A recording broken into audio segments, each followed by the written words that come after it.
100కు పైగా దీర్ఘకాలిక సమస్యలకు ఎటువంటి ఆపరేషన్ దుష్ప్రభావాలు లేకుండా హోమియోపతి చికిత్స.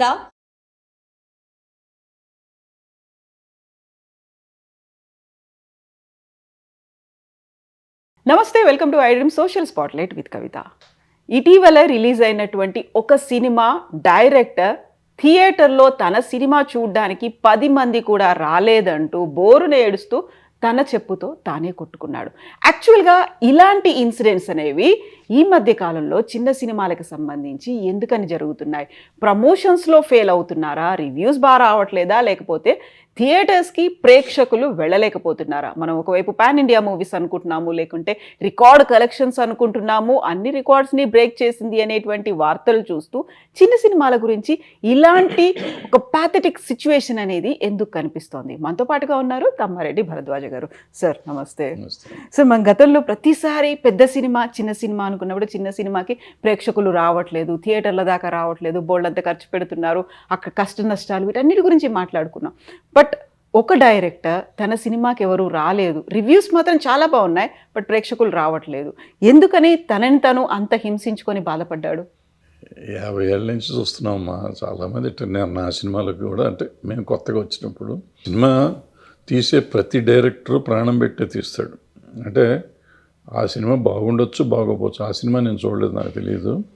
ఆ సినిమా కాదు, ఏ సినిమా అయినా తీసిన సినిమా మీకు నచ్చకపోవచ్చు, నాకు మాత్రం నేను ప్రాణం పెట్టి తీసినట్టే ఉంటుంది. నేను ఇది అంటే అందులో చిన్న సినిమాలు పర్టికులర్గా ఏమవుతుందంటే మొత్తం పెళ్ళం పుస్తితో సహా ఇంట్లో ఉన్న ఆస్తి అంతా పెట్టి సినిమా తీస్తారు. ప్లస్ టైం కూడా అట్లాగే వేరే ఉండదు కాబట్టి ఫినాన్షియల్, ఇప్పుడు పెద్ద డైరెక్టర్లు ప్రాణం పెట్టే తీస్తారు, బట్ వాళ్ళకి ఫినాన్షియల్గా బాగుంటారు కాబట్టి సండేలు హాలిడేస్ ఎంజాయ్ చేస్తూ ఉంటారు. వీళ్ళకి అది ఉండదు, ఈవినింగ్ లైఫ్లో ఎటువంటి ఇంకొనడానికి ఛాన్స్ లేదు. ఈ జీవితం అంతా సినిమా రిలీజ్ అయ్యి ఆడితే బాగుండనేది లైఫ్ వస్తుందని ఆశతో ఉంటారు. ఇప్పుడు ఈయన 10 మంది వచ్చారు, ఈయన చాలా అదృష్టవంతుడు. చాలామంది నోషోలు పడుతున్నాయి. ఈవెన్ పెద్ద సినిమాలు మీరు చెప్పే రికార్డ్ బ్రేక్ కలెక్షన్లు చేస్తున్న సినిమాలు కూడా నోషోలు పడుతున్నాయి ఇప్పుడు. మరి వాళ్ళు ఏమవ్వాలి? వాళ్ళంతా పెద్ద పెద్ద స్టార్స్ కదా, వాళ్ళు ఎవరితో ఏం చెప్తూ కొట్టుకుంటారు వాళ్ళు. సో ఇవన్నీ కాదు, మనం తీయటం వరకే మన బాధ్యత. తీసిన తర్వాత వాళ్ళు చూస్తారా చూడరా అంటే, మనం తీసిన కంటెంటు, మన కంటెంటు ఇంకోళ్ళ కంటెంటు దగ్గర దగ్గర ఒకే రకంగా ఉన్నా మనం ప్రజెంట్ చేసిన విధానం, అవతల వాళ్ళు ప్రజెంట్ చేసిన విధానాలు తేడా ఉంటాయి. అవతల వాళ్ళు చేసింది నచ్చి ఉండొచ్చు, మనం చేసింది నచ్చి ఉండకపోవచ్చు. లేదంటే అవతలది ఏదో దాంట్లో ఏదో గ్లామర్ ఉండి ఉండొచ్చు, మనలో ఉండి ఉండకపోవచ్చు. సో అట్లా రకరకాల సమస్యలు ఉంటాయి. అందుకని డిసార్టన్ అయిపోయి ఉండక్కర్లేదు. మళ్ళీ ఇప్పుడు దాన్ని మలయాళానికి వెళ్తాం, మలయాళంలో ఏమైనా చూస్తారు, మలయాళంలో పోయేవాళ్ళు అక్కడ పరిస్థితి అక్కడ ఎట్లాగే ఉంది. అక్కడ మనం చూసే సినిమాలు, అలాగే 100 సినిమాలు రిలీజ్ అయితే మనం 20 సినిమాలు చూస్తున్నాం ఓటీటీల్లో కానీ రిలీజుల్లో కానీ. మిగిలిన 80 సినిమాల సంగతి మనకు తెలియదు కదా. సో వాళ్ళేమవుతారు, వాళ్ళేం చెప్పుకుంటారు? మొన్న ఏదో ఓటీటీలో మలయాళం సినిమా చూసాం, చాలా బాగుంది అనిపించింది. చెక్ చేస్తే 14 లక్షలు వచ్చింది, వాళ్ళు 6 కోట్లు పెట్టి తీశారంట. మరి ఆ డైరెక్టర్ ప్రొడ్యూసర్ ఏమైపోయి ఉండాలి?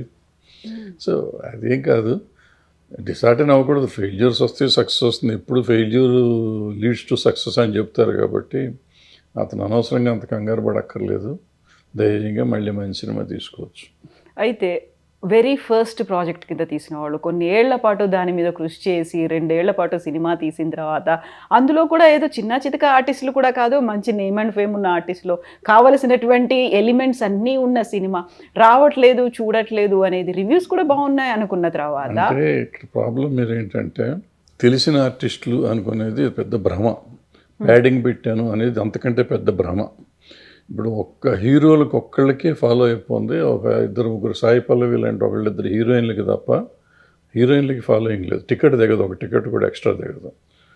హీరోలకి ఆ టాప్ 30 మంది ఉన్నారు హీరోలు, మొదట 3-4కి 50%, 60% టికెట్లు దిగుతాయి, కానీ మిగతా వాళ్ళకి 10 to 20% దిగుతాయి. వీళ్ళంతా పెద్ద హీరోలే. మిగిలిన హీరోలు ఇప్పుడు ఫర్ ఎగ్జాంపుల్ నా ఛానల్ కానీ మీ ఛానల్ కానీ మీకు ఫాలో అప్ ఉంది, నాకు ఫాలో అయిన ఉంది. మన ఇద్దరం సినిమా తీద్దాం, ఎవరిని వస్తారని చూద్దాం. అట్లీస్ట్ మన సబ్స్క్రైబర్స్ అన్న రావాలిగా, రారు. సో అది వేరు ఇది వేరు. ఆ ఫాలోయింగ్ ఉంది కాబట్టి వాళ్ళు ఏదో చూసేస్తారు అనుకుంటే ఇవాళ టాప్స్ హీరోస్ సినిమాలు ఈ సంవత్సరం అన్నీ ఫ్లాప్ అయినాయిగా. మరి అదేంటి?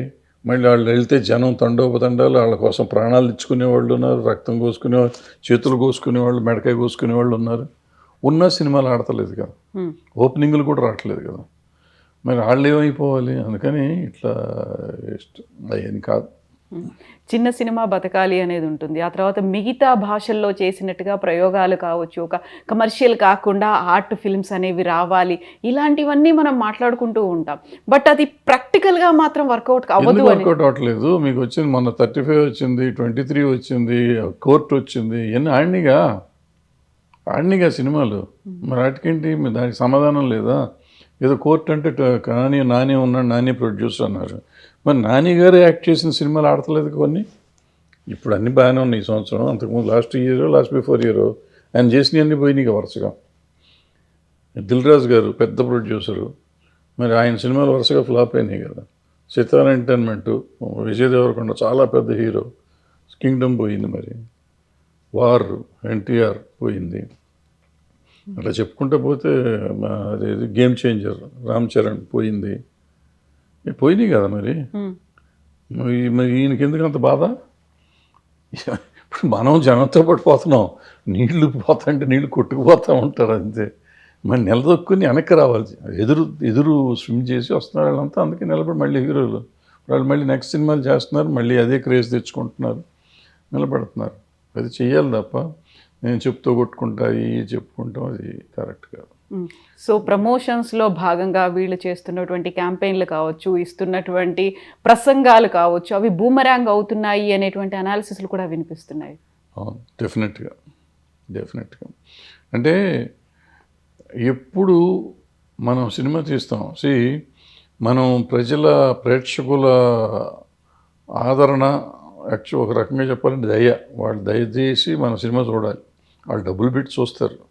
సో మన మీద ఎంతో కొంత జాలో, దయ, క్షమ ఇటువంటివి ఉండాలి. వాళ్ళని మనం ఛాలెంజ్ చేయటం, నేను చించేసా, పొడిచేసా, చూడు నువ్వు సినిమా, ఈ సినిమాతో అంత చేస్తాం ఇండస్ట్రీది, ఎవరు చూస్తారు? లేకపోతే నేను కష్టపడ్డాను, నువ్వు చూడండి, నువ్వు ఎవరు పడతావు? నీ కోసం పడుతున్నావు, నా కోసం పడతలేదు కదా. నేనెందుకు చూడాలి? నువ్వు కష్టపడితే నేను చూడాలని రూల్ ఎక్కడుంది?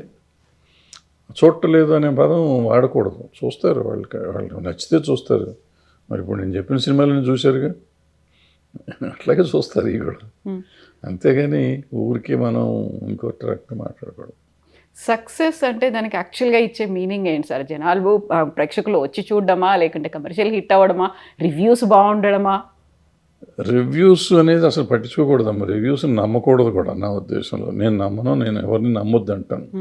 ఎందుకంటే రివ్యూ అనేది ఒక ఇండివిజువల్. ఇప్పుడు క్రిటికల్ రివ్యూస్ ఎక్కడ పెద్దగా లేవు, అది ఒక్కళ్ళిద్దరు తప్ప క్రిటికల్ రివ్యూ చేయరు. ఏదో దానికి వాళ్ళ ఆలోచన విధానం ప్రకారం రాస్తారు తప్ప అది లేదు. బట్ జనం చూసిన సినిమాలే గొప్ప సినిమాల కింద లెక్క, కమర్షియల్గా వచ్చిన సినిమాలే. ఇప్పుడు నేను చెప్పిన సినిమాలన్నీ మరి డబ్బులు బాగా వచ్చినాయి. బలగం దగ్గర నుంచి లెక్కేసుకుంటాను. బలగం దగ్గరే కాదు, చాలా సినిమాలు ఉన్నాయి చెప్పుకుంటాం, పేర్లు గుర్తుండి సాగు. జాతిరత్నాలు ఎవరున్నారు?